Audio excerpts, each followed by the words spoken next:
Oi, pessoal! Nesse vídeo eu vou discutir com vocês os exercícios do segundo módulo, que foi pedido para vocês prescreverem um antibiótico beta-lactâmico para o tratamento dos casos clínicos. Então, vou começar aqui com o primeiro caso clínico, que é o caso da pneumonia comunitária numa jovem de 34 anos. Então, a primeira coisa para a gente escolher o antibiótico, a gente tem que percorrer um caminho. O diagnóstico correto, quais os principais patógenos que estão envolvidos. Então, aqui é uma pneumonia comunitária. Qual o patógeno que mais comumente causa pneumonia comunitária? E a gente discutiu pneumococo, que é sempre o patógeno-alvo, seguido dos germes atípicos. Então, esses são os principais patógenos envolvidos na pneumonia comunitária. Aí, para eu escolher um beta-lactâmico para o tratamento desses patógenos, a primeira coisa que eu tenho que ter em mente, nesse caso em especial, é que os beta-lactâmicos não agem sobre os germes atípicos, porque o beta-lactâmico ele tem como seu mecanismo de ação agir sobre a parede celular. E os germes atípicos, ou eles não têm parede celular, ou eles têm uma parede celular muito alterada, então onde o beta-lactâmico não vai conseguir exercer a sua ação. Então, o beta-lactâmico que a gente vai escolher aqui é para o tratamento do pneumococo. Aí, um outro passo que a gente deve seguir é, esse tratamento vai ser via ambulatorial ou eu vou internar o paciente e tratar ele em regime hospitalar. Porque o que muda é, se eu vou tratar ele em regime hospitalar, eu vou escolher um antibiótico endovenoso. Mas se eu vou tratar esse paciente em regime ambulatorial, eu posso escolher uma opção, então, por via oral. Então, vamos discutir aqui as duas situações. Tanto o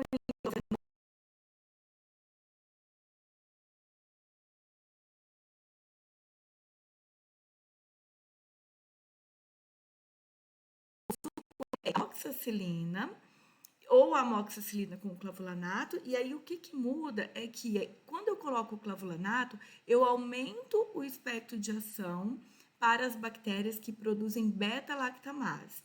Aqui no caso, o pneumococo, o mecanismo de resistência dele não é esse. O pneumococo, ele altera a ligação de proteínas ligadoras de penicilina. Então, não adianta, se eu estiver suspeitando de um pneumococo resistente, o que não é o caso no Brasil, não adianta eu associar o clavulanato, porque o clavulanato vai agir sobre beta-lactamases. E o pneumococo não tem esse mecanismo de resistência. Ele altera as proteínas ligadoras de penicilina.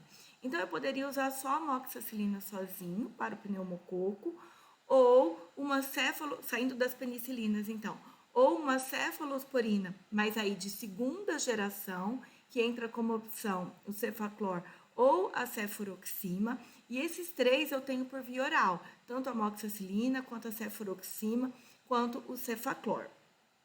Se eu for escolher um antibiótico endovenoso, eu posso escolher ou a cefuroxima, que é a cefalosporina de segunda geração, porque eu também tenho ela sob a forma endovenosa, ou o que é o mais comum em todos os protocolos e guidelines quando a gente discute pneumonia comunitária com indicação de internação e indicação de antibiótico terapia endovenosa, que é a ceftriaxona, uma cefalosporina de terceira geração que só tem endovenosa e que tem uma ótima ação de gram positivo, pneumococo e aí também as enterobactérias, que a gente vai discutir mais para frente nos outros casos clínicos. Então, de via oral, eu tenho amoxicilina, cefuroxima ou cefaclor, que são opções de cefalosporina de segunda geração, e endovenoso eu teria ceftriaxona e também a cefuroxima. Poderia tratar com meropenem, imipenem, cefepime? Poderia. Tem espectro de ação contra o pneumococo. Mas nesse caso, eu não estou suspeitando de resistência bacteriana. Eu não tenho um paciente que esteve hospitalizado ou que já está hospitalizado e acabou desenvolvendo uma pneumonia, ou um paciente que vem de home care ou que usou antibiótico prévio, que seriam os principais fatores de risco para a resistência bacteriana. Aqui não, é uma paciente jovem, sem comorbidades. Então, onde eu vou suspeitar do pneumococo mesmo sensível às penicilinas. Então, eu posso usar com tranquilidade as drogas que a gente comentou, sem precisar de passar ou para um cefepime, que é uma cefalosporina de quarta geração com amplo espectro de ação, ou um carbapenêmico. A gente sempre tem que ter em mente esse conceito.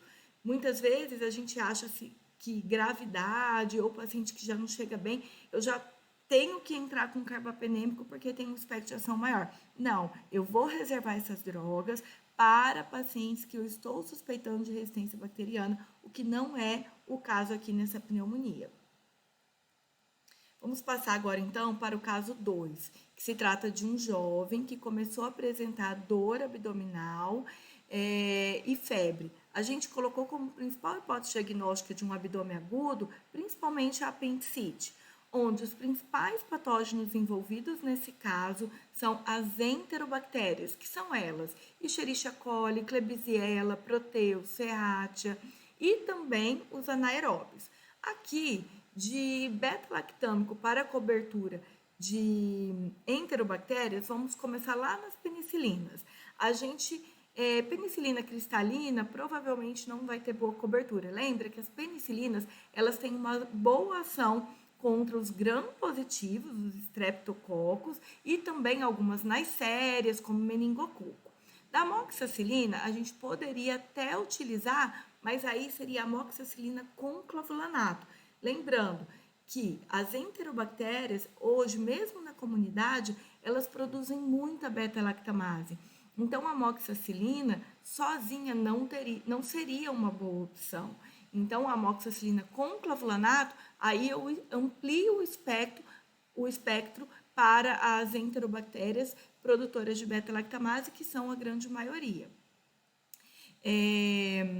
Entre também os beta-lactâmicos, a gente teria as cefalosporinas, principalmente a cefalosporina de terceira geração, que é a ceftriaxona. Ela tem um ótimo espectro contra as enterobactérias. Então, entre as infecções intraabdominais, principalmente nos pacientes que eu vou ter que tratar em regime hospitalar, como é o caso aqui desse paciente, porque é um paciente que tem um abdômen agudo, que provavelmente agora vai passar por cirurgia e que eu vou precisar tratar com antibiótico. Tratar cobrindo as enterobactérias e os anaeróbios. Então, enterobactérias eu posso usar amoxicilina com clavulanato e principalmente que é um dos maiores, a melhor escolha, sem dúvida, a ceftriaxona. Precisaria ou poderia utilizar um carbapenêmico ou um cefepime? Tem espectro, ou seja, cobre essas enterobactérias, mas eu preciso utilizar? Eu estou suspeitando de resistência? Aqui é um menino jovem que veio da comunidade, não passou por cirurgia anteriormente, não usou antibiótico prévio, não esteve hospitalizado, então eu não estou suspeitando de resistência. Eu estou diante de uma infecção intraabdominal causada provavelmente por enterobactérias e anaeróbios. Então, a minha cobertura vai ser para bactérias sensíveis. Só que na comunidade a gente tem que lembrar que essas enterobactérias podem ser produtoras de beta-lactamase, então eu não consigo utilizar a amoxicilina sozinha. Aqui vale lembrar da cefoxitina, que é a única cefalosporina que tem cobertura contra as enterobactérias e também anaeróbio. Então, ela é a única cefalosporina que age contra anaeróbio. Poderia ser utilizado? Poderia, mas o grande impeditivo da gente usar a cefoxitina como tratamento é porque ela induz muito resistência bacteriana. Então, se eu começar a utilizar ela para tratar minhas infecções intraabdominais, logo vai emergir bactérias mais resistentes naquele ambiente hospitalar. Então, a gente deixa reservada a cefoxitina para profilaxia cirúrgica das cirurgias coloretais, que é onde eu tenho realmente muito enterobactérias e também anaeróbios. Então, aqui, nesse caso, onde provavelmente eu vou precisar internar esse paciente, minha principal escolha entre os beta-lactâmicos seria a ceftriaxona, porque tem uma excelente cobertura contra as enterobactérias. Bom, no caso 3, que é um paciente de 64 anos com quadro de infecção de pele e partes moles. A gente até comentou na discussão passada da dificuldade que é da gente fazer o diagnóstico diferencial do ponto de vista clínico, ou seja, da beira do leito, entre uma erisipela, que seria uma infecção mais superficial, onde o principal patógeno é o Streptopiógenes, e diferenciar de uma infecção mais profunda, envolvendo o tecido celular subcutâneo, como é o caso da celulite, onde aí o principal patógeno é o Staphylo aureus. Então, clinicamente, isso realmente é muito difícil de ser feito. Então, na grande maioria dos casos, a gente vai acabar fazendo uma cobertura contra o estrepto e o estáfilo. Então, o que muda? O estrepto, provavelmente, ele seria sensível, por exemplo, à amoxicilina, mas o estáfilo, que o principal mecanismo de resistência, e isso a gente vê muito na comunidade, é a produção de beta-lactamase. Então, aqui de escolha ambulatorial, ou seja, regime por via oral, eu poderia utilizar a amoxicilina com clavulanato, porque tem boa cobertura contra o Streptopiógenes e também contra o Staphylo aureus, mas também aqui a gente levanta uma discussão que a gente não pode esquecer, que são as cefalosporinas de primeira geração, onde as principais indicações vão ser para o tratamento de infecção de pele e partes moles, infecções causadas por Staphylo aureus, onde a via oral é a cefalexina e a via endovenosa é a cefalotina. A gente tem também cefalosporina de primeira geração, que é a cefazolina, só que a gente reserva ela para as profilaxias cirúrgicas. A cefazolina, ela é o antibiótico mais utilizado nos protocolos de profilaxia cirúrgica. Então, via oral poderia dar amoxicilina com clavulanato ou a cefalexina. Poderia utilizar também cefalosporina de segunda geração, que é o Cefaclor e a cefuroxima. Elas também têm boa ação contra os estreptos e também têm ação contra os Staphylo aureus. Em relação à ceftriaxona, nesse caso, ela tem cobertura de gram positivo contra os estreptococos, né? Lembrando, ela tem tanto que ela trata bem pneumococo, mas não tem boa ação contra o Staphylo aureus. Então, nesse caso, não seria uma boa opção. Poderíamos tratar com a oxacilina, principalmente nos pacientes que têm infecção de pele e partes moles, onde eu estou suspeitando de Staphylo aureus, aí eu não posso esquecer que a oxacilina sempre é a melhor opção para esses casos. Então, relembrando, pele e partes moles, via oral, amoxicilina com clavulanato. E aí, uma coisa importante da gente falar é que ela é de 12 em 12 horas. Segunda opção, cefalexina, que também pega muito bem pele e partes moles, mas um grande porém é que ela é de 6 em 6 horas. Então, a adesão, muitas vezes, do paciente ao tratamento, ela acaba sendo prejudicada. Podemos usar também cefalosporina de segunda, que é a cefuroxima e cefaclor. Ceftriaxona não estaria bem indicado por conta que não pega bem o Staphylo aureus. E o grande tratamento de Staphylo aureus para pacientes com infecções graves e que precisam ser internados, que seria a oxacilina. Esse paciente aqui, só entrando mais detalhadamente no caso, pelo fato de ter 64 anos, apesar de não ter falado que tem nenhuma comorbidade, mas um paciente que está com febre, lesão aparentemente extensa, provavelmente a gente precisa internar esse paciente. Então, eu vou escolher um tratamento endovenoso, tá bom? Vamos lá para o caso 4, que é de uma moça de 25 anos que começou a apresentar cefaleia, febre, vômitos, confusão mental. Então, o diagnóstico aqui ficou como meningite bacteriana. Meningite bacteriana é aquela situação que não existe possibilidade de tratamento via oral. O tratamento é em regime hospitalar e antibiótico terapia endovenosa, certo? É uma infecção grave que pode deixar sequelas, então não tem discussão, é consenso mundial. Tratamento de meningite bacteriana é hospitalizado e com terapia endovenosa. Qual os patógenos principais que podem causar essa meningite? Meningococo, pneumococo e hemófilos influenza. Entre os beta-lactâmicos, as grandes opções seriam a penicilina cristalina e também a ceftriaxona, mas a gente acaba utilizando como protocolo a ceftriaxona porque ela tem uma excelente cobertura contra esses 3 principais patógenos, penetra muito bem no sistema nervoso central e ela é de 12 em 12 horas. A cristalina ela já é de 4 em 4 horas, causa muito flebite, então a gente acaba tendo que fazer punção de acesso central. Então, no tratamento das meningites bacterianas, sem dúvida nenhuma, a grande escolha é a ceftriaxona. E uma coisa que vale colocar aqui é que a ceftriaxona, no tratamento da meningite bacteriana, a gente faz dose dobrada. Então, no adulto, a gente utiliza 2 gramas de 12 em 12 horas. É a única situação clínica que a gente utiliza a dose dobrada. Eu vejo muitas vezes internando pacientes graves, muitas vezes até de terapia intensiva, pielonefrite, infecções intraabdominais, e o médico prescrevendo de dose dobrada pelo fato do caso ser grave. E isso não está correto.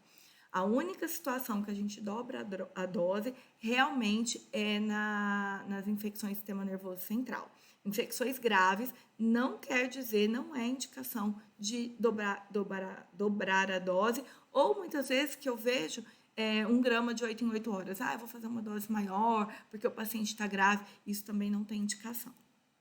Vamos lá para o caso 5, que é de um rapaz de 18 anos, previamente saudável, que é atendido com um quadro clínico sugestivo de endocardite. E pelo fato dele ser usuário de drogas e um quadro muito agudo, a gente levanta a hipótese de uma endocardite aguda, onde nessa situação a gente não pode deixar de pensar no Staphylo aureus, né? E também, como principal patógeno das endocardites de válvulas nativas, o Streptovíridas. Então, aqui eu preciso fazer uma cobertura contra os Streptococcus, em especial do grupo Viridans, e também Staphylo aureus. Endocardite também é a mesma situação da meningite. Não existe tratamento via oral, tratamento ambulatorial. O paciente vai ter que ser hospitalizado, acompanhado rigorosamente pela equipe, porque é uma situação grave também.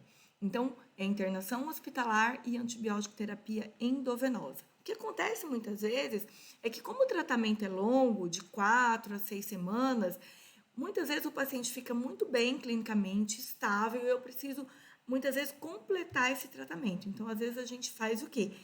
Termina esse tratamento em regime de home care ou hospital dia. Mas, inicialmente, quando você recebe um paciente desse, é um paciente grave, potencialmente, né, com risco de evolução de complicações, até mesmo óbito. Então, eu preciso estar acompanhando muito de perto esse paciente. Então, é internação hospitalar e antibiótico terapia endovenosa. Aqui eu preciso cobrir o quê? Estrepto e estáfilo. Então, estáfilo, paciente grave, precisa de internação, vocês já sabem, oxacilina, se eu não tenho suspeita de resistência bacteriana. E para estreptococcus, grande opção, a ceftriaxona. Então, aqui não tem dúvida, é sempre injetável, antibioterapia endovenosa, cobrindo o estrepto, a ceftriaxona, e cobrindo o estáfilo, a oxacilina.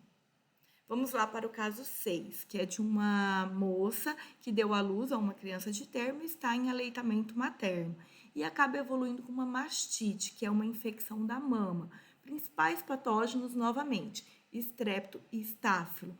Então, de opção via oral, relembrando, ou amoxicilina com clavulanato, porque o estáfilo produz muito beta-lactamase, então a amoxicilina não vai ter cobertura, então é melhor eu já ampliar com a amoxicilina com clavulanato. Ou cefalosporina de primeira geração, que é a cefalexina, de opção via oral, ou cefalosporina de segunda, que também tem boa cobertura contra os Staphylo aureus, que é a cefuroxima e o cefaclor. Se eu vou internar essa paciente, se é uma mastite extensa, fazendo muita dor, querendo fazer abscesso, que não é o caso, mas digamos, aí a grande opção é a oxacilina. Então, Staphylo aureus, vindo da comunidade, pacientes graves que precisam de internação, oxacilina. Pacientes graves, onde eu estou suspeitando de infecções por estreptococo como pneumonia, a grande opção é a ceftriaxona. E o último caso, que é de uma moça de 25 anos que foi atendida no pronto-socorro pós um abortamento e com um quadro séptico, né, uma paciente febril, hipotensa e que tem como foco infeccioso provavelmente uma endometrite. E a gente fala que é um quadro séptico porque tem disfunção orgânica. Só falando um pouquinho rapidamente da sepse, A gente não adianta, hoje com os novos critérios, a gente precisa ter alguma disfunção orgânica como hipotensão, confusão mental, taquidispneia, para que a gente possa assumir como sepse. Tá? Então, aqui, como tem a hipotensão, que é uma disfunção orgânica, a gente pode dizer que é uma paciente grave, séptica. Então, isso daí eu já falo uma coisa, eu preciso internar essa paciente. Então, o meu tratamento vai ser em regime hospitalar e a minha antibiótico terapia vai ser endovenosa. Lembrando que na sepse eu preciso colher rapidamente as culturas, determinar o foco para ver se vai ser cirúrgico ou não e principalmente iniciar a antibiótico terapia correta. E correta não quer dizer necessariamente de amplo espectro, mas uma antibiótico terapia direcionada para o meu principal patógeno que eu estou suspeitando para o caso e preferencialmente que essa antibiótico terapia seja iniciada na primeira hora do diagnóstico da sepse. Então, essa paciente chega no pronto-socorro, a gente colhe as culturas, começa a fazer a ressuscitação volêmica, né? E inicia o antibiótico correto. E o correto aqui seria um antibiótico direcionado para, principalmente ali na endometrite, que acontece a ascensão de bactérias do trato genital e do trato geniturinário para o útero. Então, eu tenho principalmente enterobactérias, mas é uma infecção grave que causa muita secreção, odor fétido. Eu não posso excluir que nessa região eu também tenho bastante anaeróbios. Então, a minha antibiótico terapia aqui vai ser direcionada para enterobactérias e anaeróbios. Dentro dos beta-lactâmicos, eu teria como a grande opção para as enterobactérias a ceftriaxona, que é um antibiótico endovenoso e que a gente utiliza muito para o tratamento das enterobactérias em infecções graves. Mas a ceftriaxona não cobre anaeróbio. Aí eu preciso associar, então, uma droga anaerobicida que a gente vai discutir nas próximas aulas. Então, eu deixaria ceftriaxona mais uma droga anaerobicida. Uma outra opção seria um tratamento com carbapenêmico, né? Paciente séptica, grave, mas eu não tenho critérios para resistência. Eu posso utilizar, mas não é o mais indicado. Mas tanto o ertapenem, quanto o meropenem e o imipenem têm ótima cobertura para enterobactérias e também anaeróbio. Aí eu não preciso associar uma droga anaerobicida. Eu posso utilizar só o meropenem, o imipenem, o ertapenem, que eu já tenho uma boa cobertura contra o estrepto, contra as enterobactérias, e anaeróbio também. O cefepime, só para falar, é uma cefalosporina de quarta geração que também tem uma ótima cobertura contra as enterobactérias. Estaria indicado, talvez eu não precisaria utilizar, porque ela tem uma cobertura mais ampla, pega pseudomonas, que eu não estou suspeitando aqui. Eu estou suspeitando de uma enterobactéria da microbiota da paciente mesmo, não é uma microbiota hospitalar, não é uma microbiota resistente. Então, de opção sempre endovenoso, paciente séptica, grave, preciso antibiótico correto e o mais rápido possível. Não esquecer de coletar culturas. Então, ceftriaxona seria bem indicado. Posso usar o cefepime, posso usar um carbapenêmico, apesar de deixar aqui a observação que não precisaria, não é pelo fato da paciente estar grave que eu preciso ampliar o espectro, certo? Então, seria a discussão em relação às opções de beta-lactâmico que a gente tem para o tratamento desses casos clínicos. A gente vai fazer a próxima aula amanhã, às 21 horas, com as outras classes de antimicrobianos. Então, amanhã a gente vai falar de outras classes, vai sair um pouquinho dos beta-lactâmicos. Então, até amanhã, 21 horas, ao vivo no canal do YouTube.